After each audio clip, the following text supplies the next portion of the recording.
Cultura Geral. Apoio UniBH, onde suas notas desbloqueiam um universo de possibilidades. Caixa de Assistência OAB Nova Lima. Caminho seguro para os advogados de Minas Gerais.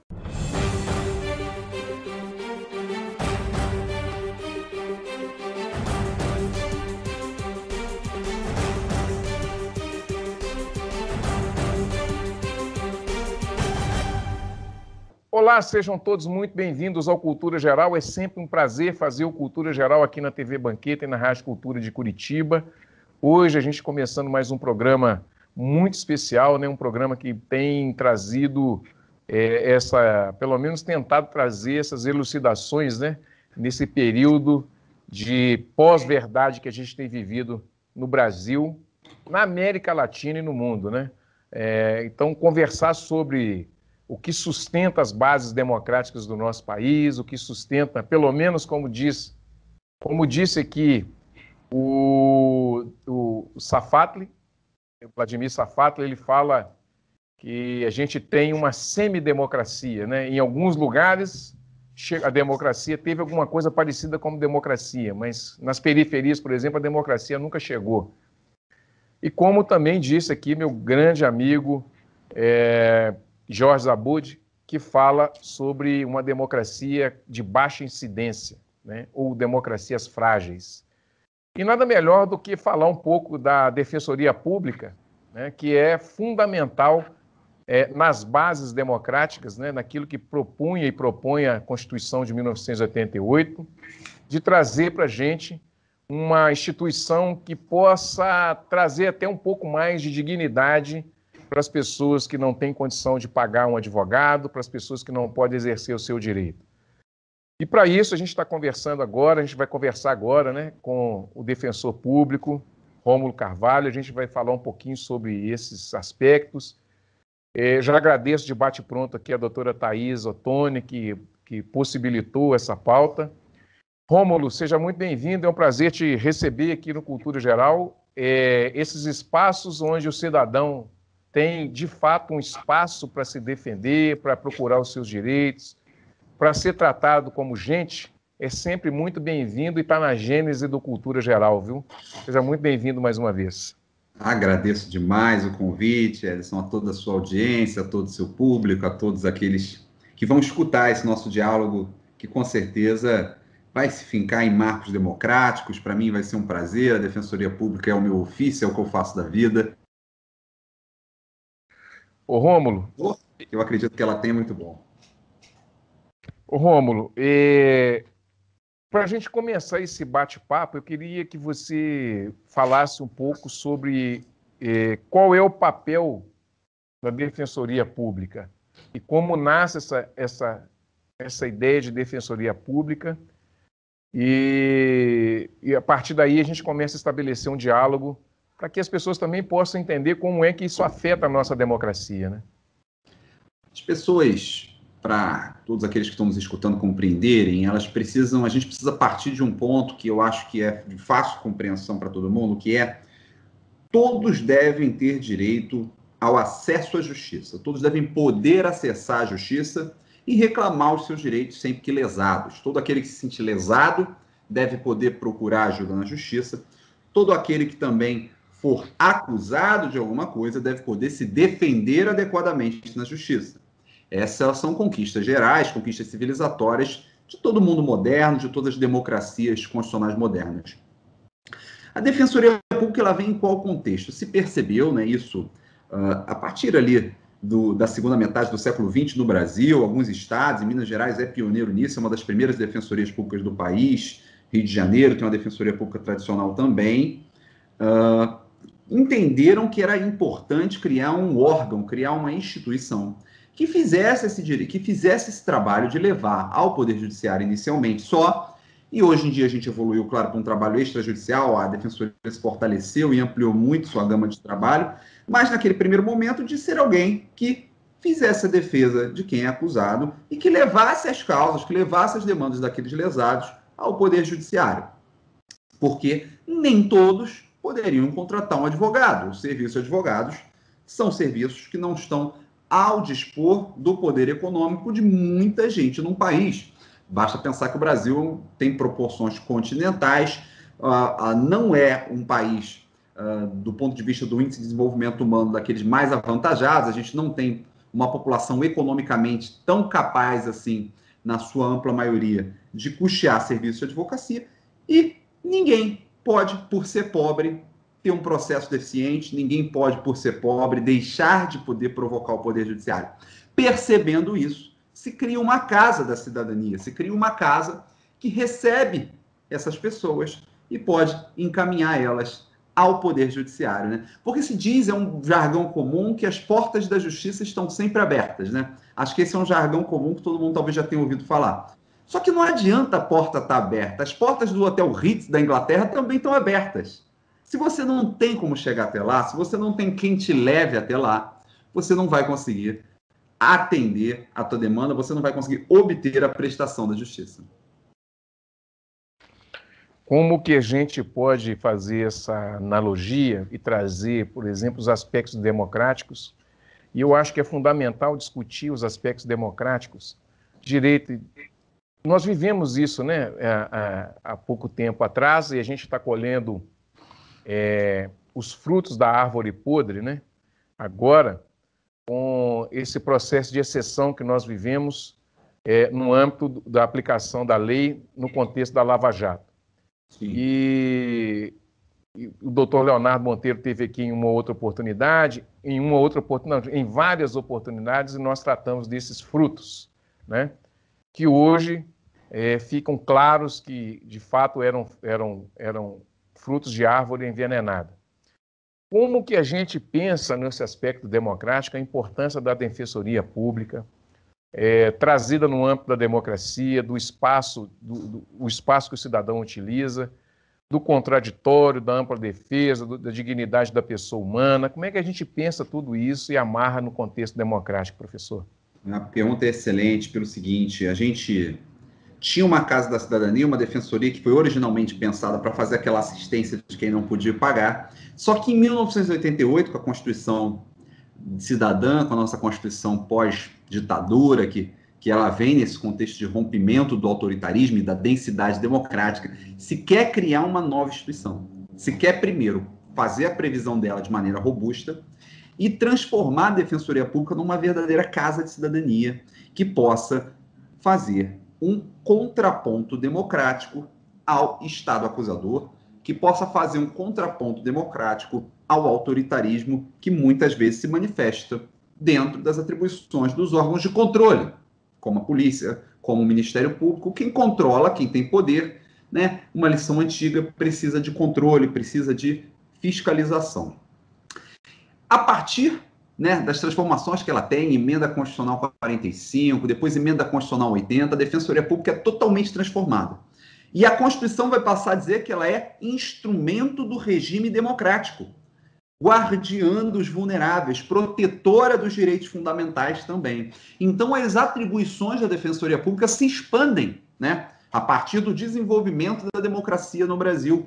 E com a expansão das responsabilidades da Defensoria Pública, aumenta e muito a necessidade de uma transformação na sua atuação. Então, aquela instituição que foi originalmente pensada para o trabalho meramente individual, que seja pouco, já é muita coisa você demandar o Poder Judiciário individualmente, mas ela ganhou a atribuição de também, no aspecto coletivo, ser esse contraponto democrático, ser a instituição, o Estado defesa, né? Existe o Estado acusação, e tem que existir, claro, e existe o Estado defesa. Alguém que possa, um órgão do Estado, que possa antagonizar do ponto de vista do debate público, do ponto de vista da democracia, com o controle, com a persecução penal, principalmente. Então, a tutela de direitos coletivos, a tutela de direitos fundamentais vai passar a fazer parte da rotina da Defensoria Pública.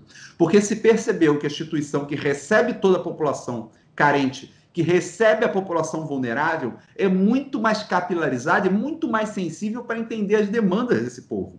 Como eles estão na porta da Defensoria Pública, entender o que eles precisam, inclusive na perspectiva estrutural e macro, é uma coisa que a Defensoria se especializou e conseguiu fazer muito bem ao longo do processo democrático, e acho que por isso as atribuições dela foram expandidas nesse particular. Então, a gente tem aí o processo penal, por exemplo, a gente no contexto de Lava Jato, isso foi... A opinião pública acabou embarcando de uma maneira um pouco acrítica, eu penso, não por problema daquele que está recebendo a mensagem, mas eu acho que foi uma tática muito inteligente do ponto de vista de reforçar sua mensagem na mídia dos membros do Ministério Público, da Lava Jato, que conseguiram que sua narrativa fosse comprada praticamente na íntegra, sem uma reflexão crítica. E a Defensoria Pública, e aí a gente começou a fazer um contraponto, eu lembro quando teve aquelas 10 medidas contra a corrupção, que a gente começou a falar, não, peraí, como assim restringir habeas corpus, que é uma coisa que é o direito de pedir. Habeas corpus não é o direito de estar solto quando se comete um crime. Habeas corpus é o direito de pedir para que se sane uma ilegalidade reconhecida. Como assim se restringir habeas corpus? Como assim começar a se dar valor para uma prova deficiente? Como assim aceitar determinados atropelos em matérias procedimentais no aspecto criminal? Então, a Defensoria Pública começou a reagir a isso. Eu acho que esse é um papel que a instituição tem que potencializar e tem que desempenhar mesmo, porque eu acho que contribui muito para o Estado de Direito, que o Estado de Defesa esteja atento a esse debate. É um desafio para os defensores. Como é que você vê o papel dos defensores? E aí, advogando em causa própria, né? Como é que você vê o papel seus de defensores e como que você vê esse... Eu posso dizer que os defensores públicos talvez seja uma das barreiras, se não a última barreira do Estado Democrático de Direito. Se romper uma defensoria pública, onde as pessoas buscam por ser atendida num direito básico, se a gente perder essa instituição como um aspecto de vida humana mesmo, do que a gente precisa, seria a derrocada da democracia. Essa é a minha opinião. Como é que você vê o papel dos defensores públicos, né, nesse contexto, Rômulo? Porque, às vezes, a pessoa pode não ter a noção daquilo que ela representa. Mas, para a gente, por exemplo, eu que fiz direito, milito nessa área das garantias fundamentais, o programa nasce com esse DNA, preza muito por isso e olha a Defensoria como, de fato, um marco democrático muito importante. Nesse contexto, como é que você percebe o papel do defensor e o papel dos defensores públicos? Assim, eu tendo a concordar, apesar de estar... O meu lugar de fala, né, de membro da carreira, aqui eu digo como membro, mas é justamente por acreditar que a instituição ela é o último dique, né, de contenção ao arbítrio. Eu acho que a hora que a gente sucumbir, então não sobra muita coisa na defesa do arbítrio. Eu acho que ao lado da defesa privada, né, representado pelos advogados, e não existe democracia sem a advocacia fortalecida, temos o Estado de Defesa, porque é importante que o Estado também esteja preocupado com isso. Não adianta só a advocacia privada, o Estado de Defesa também tem que estar junto na defesa da democracia, porque enfrentar o Estado de acusação, enfrentar, e o Ministério Público também, eu acho que a gente tem que ressignificar um pouco isso, é também um protetor democrático. Apesar disso ter ficado um pouco confuso num contexto de Lava Jato, não existe instituição pública que possa boicotar a democracia. Isso é um contrassenso, né? A gente pensar que uma instituição pública possa trabalhar contra ela. Mas eu acho que existem valores democráticos que a Defensoria Pública de uma maneira assim, vamos dizer, ela defende de maneira veemente, ela defende de maneira intransigente, né? E dizer que alguém é intransigente normalmente é algo ruim, né? Fulano é intransigente. Mas eu acho que do ponto de vista da defesa de valores democráticos, a intransigência é uma qualidade institucional. Eu acho que a Defensoria Pública não transigir, não abrir mão de, olha, devido processo legal, proteção de dignidade humana, proteção de direitos fundamentais de minorias, eu acho que a gente não pode abrir mão disso, porque se a gente não servir para isso, a gente não vai servir para mais nada. Então, eu acho que a instituição foi pensada para ser esse contraponto democrático, para ser aquele momento, aquela última barreira a sucumbir, aquela que não pode, né, negociar com determinados valores. E eu acho que essa responsabilidade é grande, a gente está num momento de encruzilhada democrática no país, e eu acho que a instituição ela tem que se manter vigilante, tem que se manter atenta, para não transigir com os valores que justificam a sua existência. É um desafio, Romulo. Como é que você se enxerga nesse contexto todo? E a gente vê que a corda está sendo tensionada, né? A panela de pressão começa a soltar ali as suas primeiras erupções, vamos dizer assim, né? Nessa metáfora. E você nessa barreira, nessa contenção, né? Que é o trabalho de cada promotor, cada advogado, cada juiz, cada defensor, né? Você encara isso como um desafio também nesse momento? É desafiador. Eu, em particular, né, eu sou defensor criminal, né? E a defesa criminal, nos últimos anos, ela teve praticamente criminalizada junto, né? Parece se associou a figura daquele que defende direitos, defende garantias, àquele que, eventualmente, é acusado de um crime. E eu acho que essa associação ela foi muito maléfica para o Estado de Direito, muito maléfica para a compreensão de alguns problemas do ponto de vista da estrutura do processo. Então, é desafiador fazer defesa criminal, é desafiador, né? O Estado de Defesa ele sempre entra mais fraco num processo. O Estado de Defesa ele sempre é a parte mais vulnerável de um processo criminal, porque você litigar contra o Estado, a acusação é difícil, né? É difícil, você é aquele que levanta o dedo e pondera. Não, peraí, essa hipótese acusatória, será que ela não está esquecendo de levar em consideração o fator A, B ou C? Então, a defesa é aquela que vai resistir à pretensão de punir. E resistir à pretensão de punir em um Estado punitivista é difícil, porque à medida que você tem essa balança de certa maneira equilibrada, o seu trabalho fica um pouco mais facilitado, porque está todo mundo ali sentado preocupado com o Estado de Direito, preocupado com os valores democráticos. Então, vai se punir quem tem que se punir. A partir do momento que essa balança se desequilibra e vem uma avalanche, às vezes, de projetos de lei autoritários, alterações, manifestações de menoscabo a direitos fundamentais. Então, isso desequilibra um pouquinho a balança da justiça, isso desequilibra um pouquinho, transforma o teu trabalho um pouco numa missão mais difícil, numa missão mais árdua. Quando você vai litigar contra o Estado acusador, você já tem essa natural desvantagem de armas, natural desvantagem de instrumentos de defesa. Então, nesse contexto todo de tensão autoritária, isso fica ainda mais complexo, né? Difícil controlar a atividade policial, difícil controlar os anseios, né, de punição a qualquer momento, a qualquer custo de determinados setores da sociedade. Então, o trabalho da polícia, que é essencial quando bem feito, de maneira inteligente, de maneira articulada, ele pela polícia está muito na ponta, eu acho, muito em contato com as questões, aquela autoridade que se denomina autoridade da rua, né? Aquela que está no dia a dia das pessoas, no dia a dia do calor dos acontecimentos, ela fica mais vulnerável a essas tensões sociais. E isso vai desembocar lá no final do processo. Isso chega na mesa do processo, chega na audiência, e a gente vai ter que lidar com isso de alguma maneira. Esse é o nosso desafio, e é muito desafiador, sim, porque a gente não está em um contexto fácil de compreensão clara do papel do respeito aos direitos fundamentais no Brasil nesse momento. Ô, Rômulo, a gente vai conversando e a ideia vai aparecendo, os questionamentos vão vindo e tal, a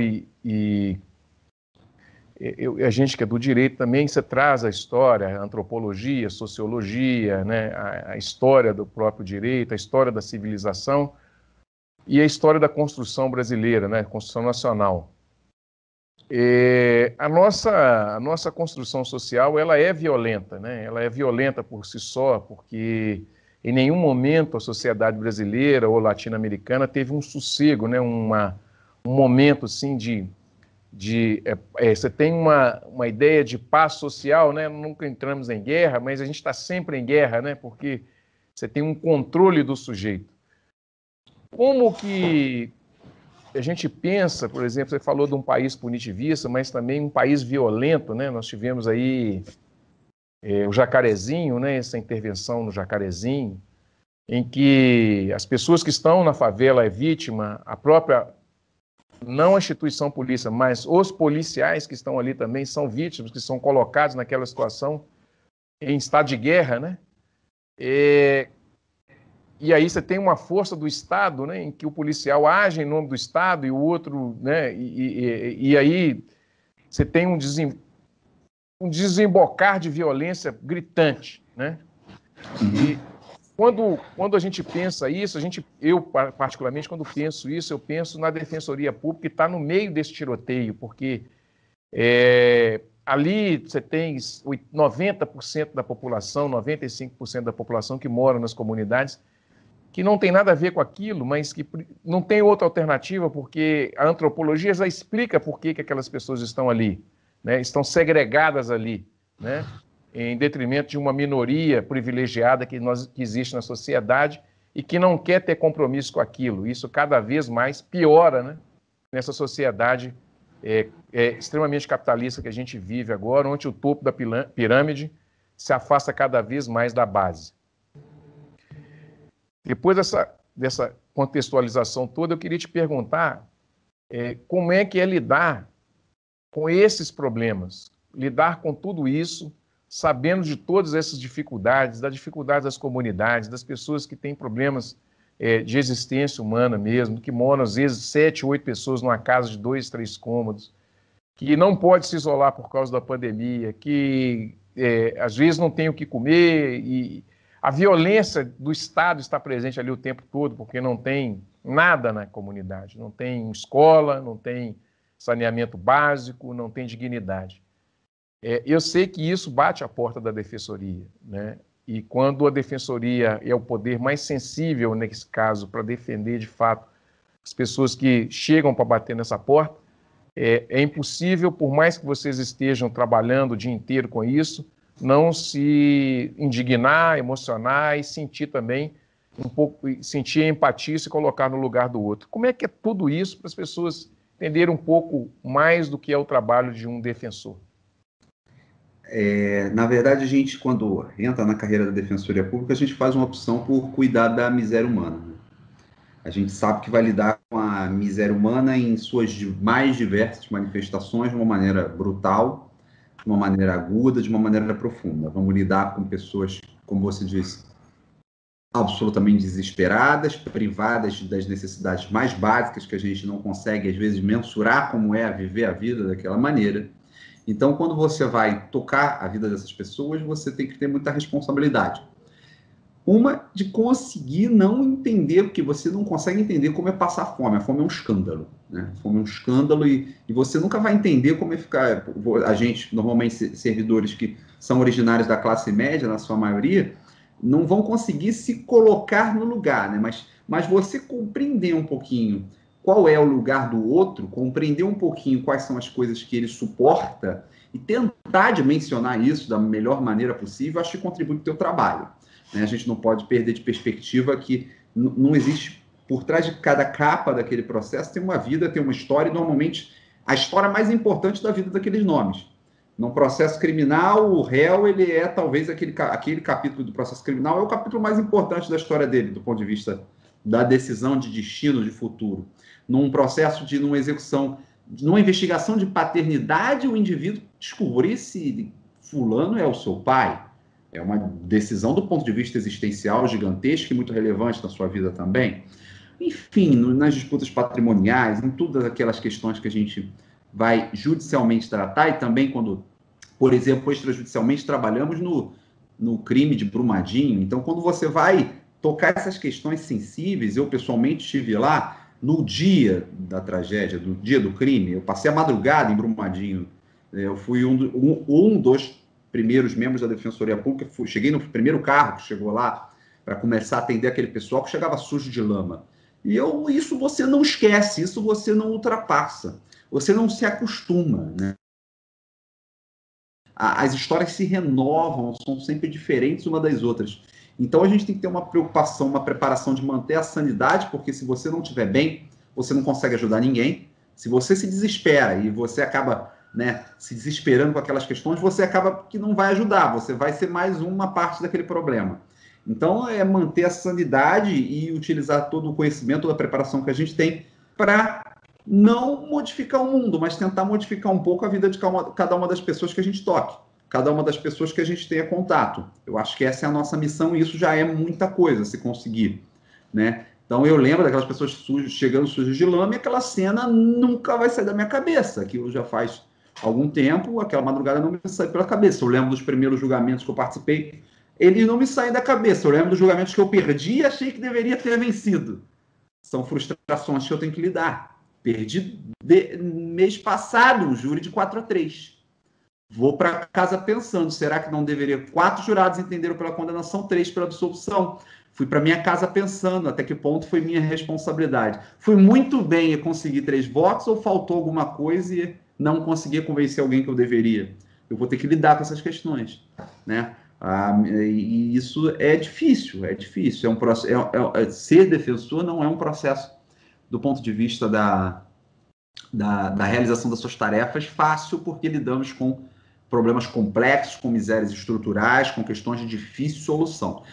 Então, a gente precisa, não se acostumar, não dá para se acostumar. Quando você está entrando numa rotina de trabalho da Defensoria Pública, eu não posso me acostumar com isso. Eu tenho que estar, como diz Evandro, em estado de júri. Eu tenho que estar pronto ali para fazer a defesa da melhor maneira possível. Então, não se acostumar e não deixar de se indignar. Eu acho que esse é o segredo da postura que a gente tem que ter. Tem que manter uma indignação que, ela não te destrua, porque isso acontece, né? A indignação não pode destruir, não pode tirar do senso na orientação das ações, porque você tem que estar preparado para entregar o melhor possível. Mas, de um outro lado, você também não pode achar normal aquilo que chega na tua mão, achar mais um caso corriqueiro do dia a dia, mais um caso sem nome, mais um caso despessoalizado. Isso não pode acontecer de maneira alguma. Bom, gente, deixa eu fazer um intervalinho, vou tomar uma água aqui. O Romulo está tomando uma aguinha, eu não tomei ainda não, então eu vou tomar uma aguinha. Daqui a pouquinho a gente volta aqui na TV Banqueta e na Rádio Cultura de Curitiba com esse programa super legal, super bacana, super informativo e muito mais do que isso. Um programa que mostra, de fato, a fortaleza das bases democráticas que nós temos aqui. Um minutinho só, nós estaremos de volta com Cultura Geral aqui na TV Banqueta e na Rádio Cultura de Curitiba. Não saia daí. Todos os dias, milhares de pacientes de Nova Lima, Raposo e Rio Acima procuram o Hospital Nossa Senhora de Lourdes para receber atendimento, sendo que 80% deste atendimento é pelo SUS. O Hospital Nossa Senhora de Lourdes é filantrópico e sem fins lucrativos, por isso precisamos de toda a ajuda possível. A sua doação é muito importante para a restauração do telhado do hospital, que é uma das necessidades emergentes. Quando você doa para o Hospital Nossa Senhora de Lourdes, você não estará ajudando somente a restaurar o telhado do hospital, mas também a recuperar milhares de vidas. Quem está lá dentro precisa da ajuda de quem está aqui fora. Você pode doar qualquer valor e, para a sua maior comodidade, a nossa equipe vai até você. Seja um amigo do Hospital Nossa Senhora de Lourdes. Envie a mensagem "Quero doar" para o número que aparece aí no vídeo e saiba como ajudar. Hospital Nossa Senhora de Lourdes. Humanidade, carinho e atenção à vida. Apoio TV Banqueta. A CAP, Casa de Acolhida Padre Eustáquio, trabalha para que crianças, adolescentes e seus acompanhantes tenham amparo e estrutura durante a luta contra o câncer e doenças hematológicas até a sua cura. Com trabalho, empatia, compromisso e transparência, a CAP transforma necessidade em esperança. Faça a diferença na vida das crianças e adolescentes com câncer e doenças hematológicas. Faça parte desta história. Conheça pessoalmente o nosso trabalho. Apoio TV Banqueta. Com fome, fica muito difícil aprender. Por isso, vamos entregar milhares de kits pedagógicos para crianças e jovens e para suas famílias, cestas de alimentos e de material de limpeza. Assim, todos vão estudar protegidos e bem alimentados. Não é fácil, mas com a sua ajuda é possível. Criança nota 10. Proteger a infância é acreditar no futuro. Apoio TV Banqueta. Bom, de volta com Cultura Geral aqui na TV Banqueta e na Rádio Cultura de Curitiba. A gente está entrevistando o defensor público Romulo Carvalho e a gente está falando um pouco das bases democráticas que a gente tem no Brasil e as defensorias públicas. Romulo, eu queria te perguntar se existe no mundo alguma referência nesse sentido óbvio, de democracia, mas é o ato falho, né? De defensorias públicas. A gente poderia trazer para o Brasil, para aquilo que a gente se propõe a fazer aqui como sociedade, se ter alguma referência mundial, ou se o Brasil já é uma referência para outras partes do mundo no conceito de defensorias públicas. E o que isso significa, né? Porque se a gente também é referência, é porque a defensoria trabalha muito e cria muita coisa. E para você criar muita coisa é porque a demanda também é muito grande, né? Tá por aí, Romulo? Defensoria Pública, meu amigo, brasileira, ela é uma referência. Nesse aspecto, por incrível que pareça, a gente, né, o Brasil, na Constituição de 88, foi extremamente feliz nas emendas constitucionais que se procederam. É um modelo bastante avançado de defesa pública comparativamente ao redor do globo, né? A gente tem algumas experiências. Por exemplo, no modelo argentino existe o Ministério Público de Defesa, né? É um pouquinho separado. A Defensoria Pública ela está numa atuação, você vai ter uma estrutura dentro do Ministério Público que vai fazer uma parte do papel que a Defensoria Pública brasileira faz. Nos Estados Unidos, em alguns filmes, vocês já devem ter visto aqueles defensores públicos, né, existentes em vários... A legislação ela muda de estado para estado, mas em vários deles você tem a figura da carreira do defensor público. Joe Biden, presidente eleito dos Estados Unidos, é ex-defensor público, né? Kamala Harris, ex-promotora de justiça. Olha que engraçado, né? As instituições de justiça estão lá nos Estados Unidos comandando a sua vida pública. O Joe Biden, ele coloca, inclusive, como plataforma, né, de campanha a oxigenação dos tribunais a partir do acesso de ex-defensores públicos ou de defensores públicos aos cargos dos tribunais, oxigenando o processo já de tomada de decisão, né? Aproveitando a experiência de contato dos defensores públicos com a população mais vulnerável e mais pobre. Essa foi uma plataforma de campanha dele para tentar democratizar a justiça. Olha que interessante. Então, a gente está acompanhando esse movimento dos Estados Unidos, por ele ser ex-defensor público, por ele ter prometido isso na campanha. Vamos ver qual vai ser o rumo que essa prosa vai tomar lá na maior potência militar e econômica do planeta. Aqui na América do Sul temos alguns outros exemplos, mas um modelo de defensoria que agregue tanto a defesa criminal daqueles que não constituem advogados, com uma grande casa da cidadania que seja protetora da democracia, esse é um case bastante singular. O Brasil está realmente na ponta aí dos países que tem um modelo de defesa pública muito avançado. Então, nesse aspecto, eu acho que é cuidar para que ela não seja castrada em suas funções em períodos autoritários, que ela consiga desempenhar da melhor maneira a missão constitucional que está desenhada para ela. Porque, do ponto de vista do acabo normativo, das suas atribuições, ela está num cenário avançado de consolidação hoje no Brasil. Faltam recursos, né? A gente tem poucos defensores do ponto de vista do número, né, de membros. Por exemplo, aqui em Minas Gerais tem o dobro, praticamente, de juízes e o dobro de promotores, sendo que quem faz o atendimento da população mais direto somos nós, né, na propositura de ações. Então, e os orçamentos muito maiores. Então, essa necessidade de você contar com o pessoal, eu acho que está faltando um pouquinho aqui no nosso modelo. A gente conseguir, né, pintar, a gente fala isso, esse país de verde, e colocar defensores públicos à disposição de realmente toda essa massa desse povo pobre de necessitados que não está acostumado a ter direitos, mas precisa ter. O Rômulo, deixa eu te fazer uma pergunta sobre o juiz de garantia. Eu acho que você estava conversando aí, falou dos Estados Unidos e tal, e eu acho que trazer essa conversa também, ela está bem a cara da democracia também, é muito importante. Como é que você vê a figura do juiz de garantia e por que a gente tem dificuldade, né, em estabelecer, como processo civilizatório, o direito que a outra pessoa tem, né? Eu acho que assim, os criminalistas, essas pessoas que trabalham direto com o direito penal, têm uma sensibilidade, como os constitucionalistas, um pouco maior, porque sente na pele, né? Porque você vai lidar quase que sempre com a privação da liberdade, que é o segundo maior bem do homem, né? Tirando a vida. Então, Como que você vê a figura do juiz de garantia e por que você acha que existe essa dificuldade civilizatória em olhar o indivíduo como um não inimigo, e sim como uma pessoa detentora de direitos, por mais que tenha errado, né?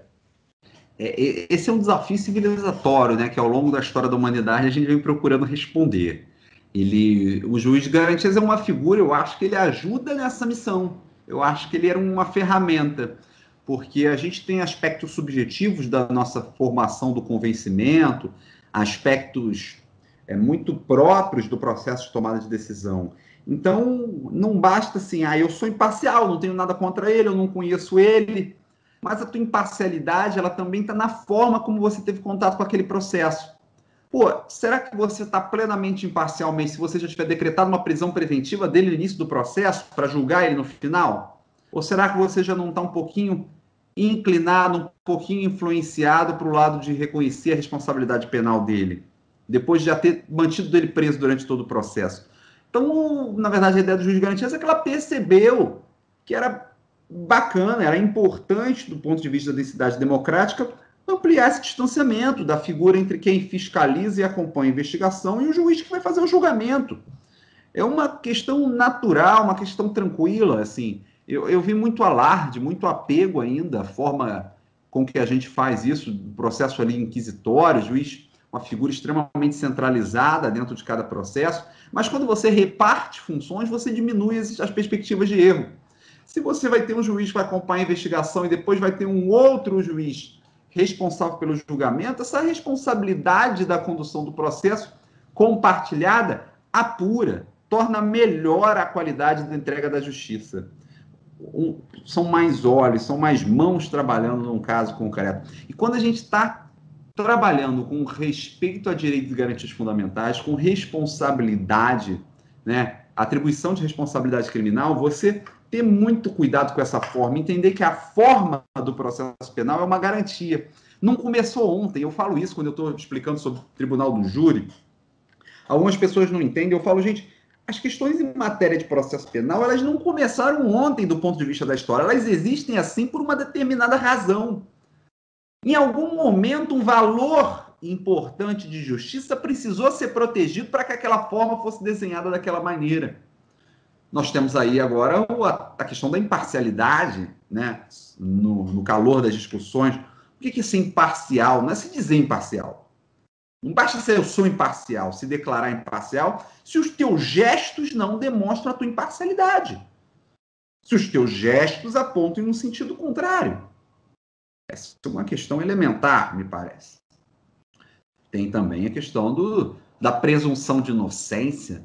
Até que o Estado prove, sob o crivo do contraditório, né, do debate entre acusação e defesa, na presença de um juiz, que você é culpado, você deve ser tratado como um inocente que você é.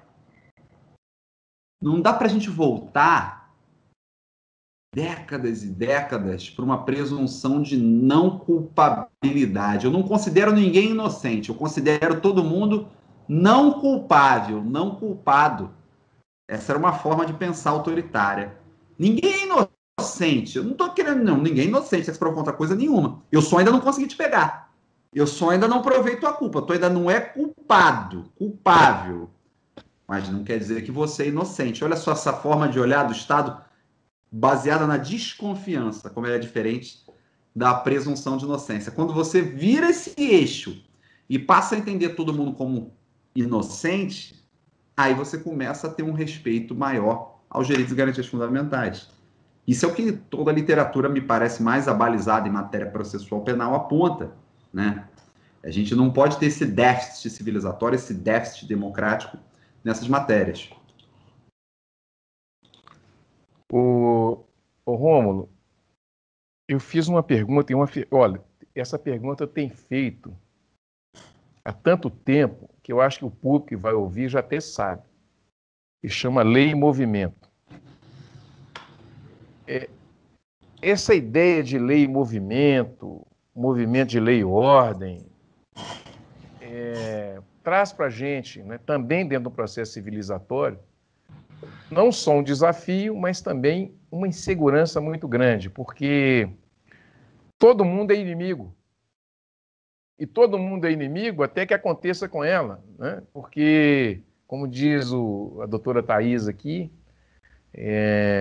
nós temos 1.680 e tantos tipos penais, né? Nós podemos cair em qualquer um deles a qualquer momento, né? Como que a gente pensa isso, Rômulo? Assim, essa ideia de lei e movimento, que é a lei se adequando ao fato e não o fato se adequando à norma, à lei, né? Como que a gente pensa isso e como é que isso está intrínseco quando você, como defensor, vai atuar no processo e vai defender alguém? A sociedade e o direito, né, enquanto uma ciência, né, que visa regular comportamentos, ele está sempre permeável, né?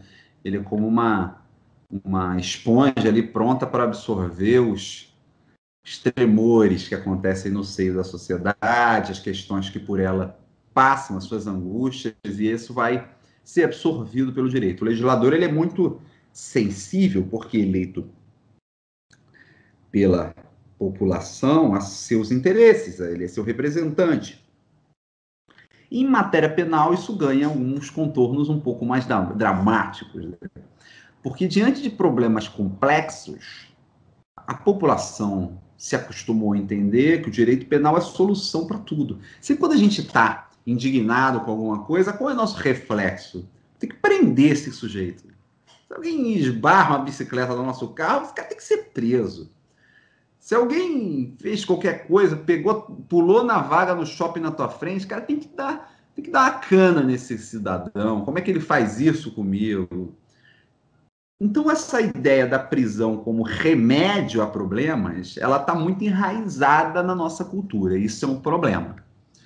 Porque se a população interiorizou que a prisão é um remédio eficiente para problemas que ela tem, você começa a ter uma banalização do uso desse remédio. Se ele, na sua cabeça, ia passado para você que ele resolveu problemas anteriores.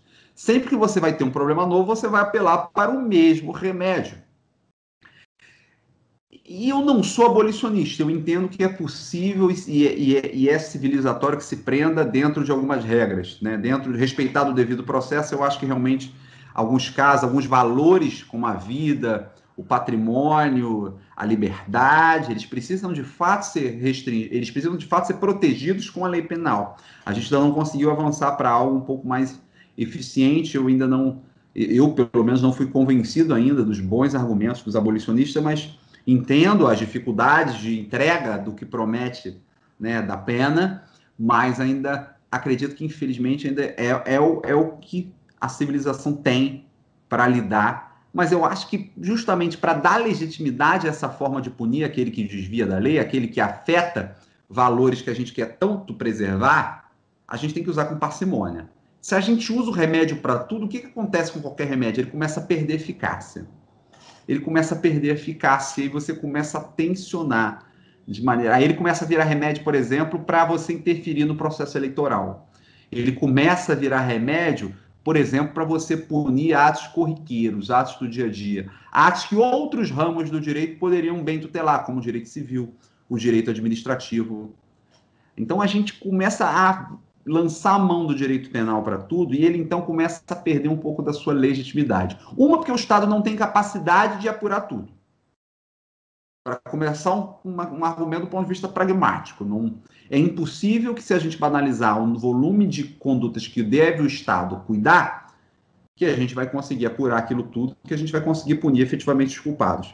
Então, é melhor para a sensação de legitimidade da justiça que a gente tenha menos questões criminalizadas e um percentual mais elevado de repressão em relação a esses casos, por exemplo, a gente que efetivamente consiga investigar, processar e punir alguém que afeta e viola valores muito relevantes, do que a gente sair criminalizando, fazer um grande catálogo criminal que todo mundo que qualquer desvio social pratique incorre em alguma pena sem saber. E a gente não vai conseguir punir isso. E aí o Estado começa o quê? A ser seletivo, a escolher o que ele quer punir. E aí vem as críticas e vem o quê? O déficit de legitimação da sua atuação. Então, esse é um ponto que eu acho que ele é relevante para a nossa discussão, que é a legitimidade do Estado. A legitimidade do Estado punir, isso tem a ver com a moderação na forma como ele pune, né? Porque se o Estado perde a legitimidade, você começa a ter alguns problemas do ponto de vista da convulsão social. Então, a gente vê todas as questões que nos incomodam, elas começam a se refletir em campanhas de criminalização, campanhas de aumento de pena, sem que isso esteja entregando aquilo que promete. A gente tem um diagnóstico correto, as pessoas querem viver uma vida mais segura, as pessoas querem viver podendo andar na rua sem se preocupar em ser assaltadas, as mulheres não querem ser lesionadas dentro das suas casas, elas precisam ser protegidas. A gente tem um diagnóstico correto, tem muita violência, tem muitos crimes contra o patrimônio, o Brasil tem taxas vexatórias do ponto de vista dos crimes contra a vida, e ao mesmo tempo a gente prende muito. Então, essa prisão elevada, ela não vem entregando, né, tanto assim do ponto de vista da redução da violência. Então, a gente tem que mapear qual é o problema aí. Quais são as questões que a gente precisa, quais são as arestas que a gente precisa parar nesse processo, né? O que é mais interessante para a gente diminuir os índices de violência? Quais são os melhores remédios que a gente pode aplicar além da prisão? A prisão vai ser aplicada quando necessária, não estou advogando a sua extinção. Mas, além dela, o que mais a gente tem para oferecer? A gente falava do Estado, da Defensoria Pública agora há pouco, e você mencionava, as pessoas não têm nada nas áreas mais difíceis, e a gente também tem que ter um cuidado para não associar pobreza e crime. Mas a primeira coisa que chega dentro dessas áreas mais pobres é o quê? A viatura da polícia. O serviço do Estado que chega dessas comunidades é a polícia. Enquanto setores básicos, né, de assistência, de educação, de hospitais, eles não necessariamente chegam na mesma velocidade, chegam com a mesma qualidade. Então, são problemas, né, da forma de organização social que a gente tem para lidar, são problemas graves e que revelam os índices aí alarmantes que a gente tem de segurança pública. Muito bem, deixa eu fazer mais um intervalo, vou fazer mais um intervalinho aqui na Rádio Cultura de Curitiba e na TV Banqueta. A gente está conversando com o defensor público, o Dr. Rômulo Carvalho, e a gente volta daqui a pouquinho com esse papo super interessante, super importante, né, com relação às defensorias públicas, ao papel do defensor, as garantias constitucionais e o papel dessa última barreira democrática que a gente tem. É muita pretensão, mas uma das últimas barreiras democráticas que a gente tem, que são as defensorias públicas. Não saia daí, é um minutinho só, nós estaremos de volta aqui na Rádio Cultura de Curitiba e na TV Banqueta. Um minutinho só. Todos os dias, milhares de pacientes de Nova Lima, Raposo e Rio Acima procuram o Hospital Nossa Senhora de Lourdes para receber atendimento, sendo que 80% deste atendimento é pelo SUS. O Hospital Nossa Senhora de Lourdes é filantrópico e sem fins lucrativos. Por isso, precisamos de toda a ajuda possível. A sua doação é muito importante para a restauração do telhado do hospital, que é uma das necessidades emergentes. Quando você doa para o Hospital Nossa Senhora de Lourdes, você não estará ajudando somente a restaurar o telhado do hospital, mas também a recuperar milhares de vidas. Quem está lá dentro precisa da ajuda de quem está aqui fora. Você pode doar qualquer valor e, para a sua maior comodidade, a nossa equipe vai até você. Seja um amigo do Hospital Nossa Senhora de Lourdes. Envie a mensagem "Quero doar" para o número que aparece aí no vídeo e saiba como ajudar. Hospital Nossa Senhora de Lourdes. Humanidade, carinho e atenção à vida. Apoio TV Banqueta. A CAP, Casa de Acolhida Padre Eustáquio, trabalha para que crianças, adolescentes e seus acompanhantes tenham amparo e estrutura durante a luta contra o câncer e doenças hematológicas até a sua cura. Com trabalho, empatia, compromisso e transparência, a CAP transforma necessidade em esperança. Faça a diferença na vida das crianças e adolescentes com câncer e doenças hematológicas. Faça parte desta história. Conheça pessoalmente o nosso trabalho. Apoio TV Banqueta. Com fome, fica muito difícil aprender. Por isso, vamos entregar milhares de kits pedagógicos para crianças e jovens e para suas famílias, cestas de alimentos e de material de limpeza. Assim, todos vão estudar protegidos e bem alimentados. Não é fácil, mas com a sua ajuda é possível. Criança nota 10. Proteger a infância é acreditar no futuro. Apoio TV Banqueta. Bom, de volta com Cultura Geral aqui na TV Banqueta e na Rádio Cultura de Curitiba. A gente está conversando com o defensor público Rômulo Carvalho e a gente está falando de defensoria pública, o papel dos defensores, a democracia brasileira. Não tem como discutir determinados assuntos, ou quase todos os assuntos que a gente fala aqui, discute aqui no Cultura Geral, que a gente debate por aqui, sem falar da democracia, né? Sempre muito importante. Rômulo, para a gente encerrar essa entrevista com chave de ouro, eu queria fazer uma pergunta bem bacana para que as pessoas que estejam nos assistindo, principalmente os estudantes de Direito, né, que possivelmente vai assistir muito esse programa, mas também as pessoas que estão em casa, e acaba que a gente aguça, né, a vontade dessas pessoas pesquisarem, buscarem o que a gente está falando por aqui, que é a ideia de biopoder, de Michel Foucault, em que ele traz a subjetividade controlada pelo biopoder, que é o Estado tomando conta dos corpos, e hoje a gente tem uma coisa mais profunda, que não é só mais os Estados tomando conta dos corpos das pessoas, falando o que ela deve fazer, o que ela pode fazer, o que ela não pode fazer, né? Então, a pessoa, por exemplo, não pode passar um sinal vermelho, ela tem algumas obrigações, e isso é chamado de biopoder porque ele controla a sua vontade, controla os seus corpos. Mas hoje nós temos um detalhe maior também, que é as corporações, que inclusive são maiores que os Estados, né? E que controla também a subjetividade do sujeito. Então, movimentos consumeristas, esses movimentos em que a juventude e as crianças são expostas ao consumo excessivo, não importando a classe social, não importando nada, produzem também determinados tipos de danos psicológicos e sociais, né, que vêm aparecendo ao longo do tempo. Como é que a gente traz isso à luz do direito? Como é que você percebe isso na Defensoria Pública?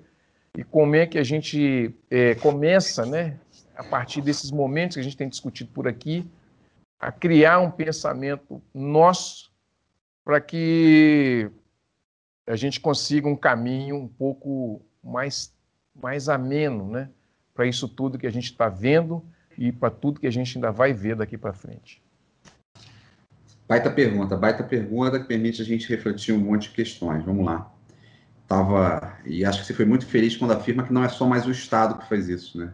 As grandes corporações tecnológicas, as big techs, né? É um termo da moda, elas também vão pautar comportamentos, vamos colocar assim, elas vão pautar modelos, padrões de comportamento.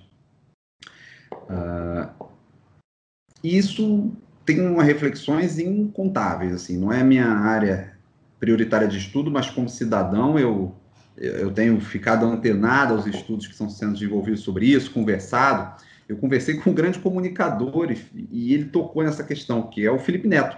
Eu tive uma reunião com o Felipe Neto, que é um youtuber famoso, e ele provocou, no final de uma reunião, ele provocava um encontro que ele teve com os defensores para a gente discutir democracia. Eu fiz esse convite para ele aceitou, a gente discutiu democracia, e o Felipe falou, olha, a gente pode estar vivendo na última geração com algum grau de privacidade.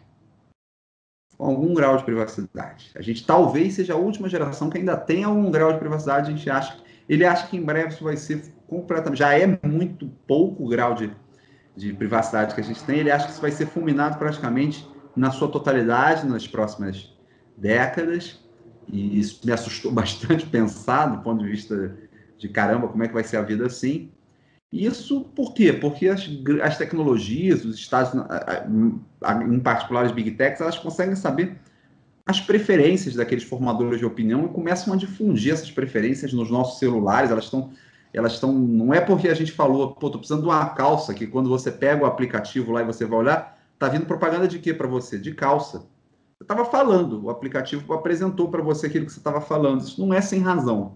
Isso não funciona à toa, ele está pautando. E qual a calça que ele vai te apresentar? Aquela calça padrão, aquela calça que está querendo direcionar qual comportamento, qual tipo de veste ele quer que você use. Ele vai encaixotando a gente em padrão, né? Tanto quanto os estados nacionais já foram os grandes responsáveis pela essa padronização dos comportamentos, e a utilização do direito penal, inclusive, para punir quem desviasse deles, né? Basta pensar que o samba já foi criminalizado, a capoeira já teve problemas. Então, você se comportar com autenticidade, formas culturais autônomas, era um problema. Então, essa criação de padrões, de como é que a gente vai viver numa sociedade com reduzido grau de intimidade, de privacidade, é uma questão que está em aberto. A gente vê aí a lei de proteção de dados, algumas tentativas de resistência a esse movimento, mas eu encaro como os únicos instrumentos que são possíveis de manter uma individualidade do cidadão, de manter que o seu processo criativo e a sua inteligência possa resistir a essas padronizações que são impostas diariamente, seja pelos aplicativos, seja pelos comportamentos exigidos pelo Estado, é a cultura, é o conhecimento. Eu não vejo como, eu acho que as expressões, o ser humano, o intelecto dele, ele é capaz de coisas que a máquina ainda não consegue dimensionar. Então, o acesso à literatura, o acesso cultural, o acesso à boa música, o acesso a teatro, eu acho que essas formas culturais que aguçam a nossa criatividade, a nossa inventividade enquanto ser humano, é aquilo que a gente pode contar ainda como resistência a essas tentativas de nos encaixotar, nos transformar em indivíduos uns iguais aos outros, com o mesmo corte de cabelo, com o mesmo tipo de roupa, com os mesmos valores. Eu acho que as diferenças vão ser mantidas na força do intelecto humano a partir da sua criatividade. Mas isso eu opino como cidadão, né? Os estudiosos, eu estou esperando que eles também consigam, do tema mais diretamente, que eles consigam trazer para a gente notícias mais animadoras, aquelas que eu venho recebendo sobre o futuro nessa era tecnológica e aquele grau de intimidade de vida individual que a gente conheceu. Ô, Romulo, não quero te desanimar não, mas se você passar por aqui nos programas, você vai ter um desafio muito grande, porque a turma está também tentando entender tudo isso aí. Eu acho que a gente cumpre um papel fundamental, que é trazer, como disse aqui o Christian Dunker, trazer a palavra, que é só ela que pode, de fato, nos orientar nesse momento, né? Então, dito isso, eu queria te agradecer pela sua participação. Eu acho que é fundamental a gente discutir todos esses aspectos aqui, no Cultura Geral, na televisão, na rádio, e trazer essa linha teórica e também prática para que as pessoas possam se orientar também como sociedade. Muito obrigado, viu, Romulo, pela sua participação. Foi um prazer, uma honra para mim ouvir um cara tão aguerrido nessa função de defensor público, que eu sei que é uma militância como tantas outras, viu? Obrigado, eu queria agradecer a todo mundo aí, toda essa audiência qualificada, a todos aqueles que vão perder alguns minutinhos do seu dia nos ouvindo, refletindo com a gente, e a você, em especial pelo convite, a Thaís, que fez essa ponte, minha querida. Foi um grande prazer, eu estou à disposição para a gente continuar pensando e refletindo sempre que convidado. Grande abraço a todos vocês. Bom, gente, chegamos ao final do Cultura Geral. Um grande abraço a todos vocês, e amanhã nós estaremos de volta aqui no Cultura Geral com mais uma pauta super especial aqui, trazendo mais debates democráticos para a sociedade brasileira. Um grande abraço e até amanhã, se Deus quiser, com mais um programa Cultura Geral. Até amanhã.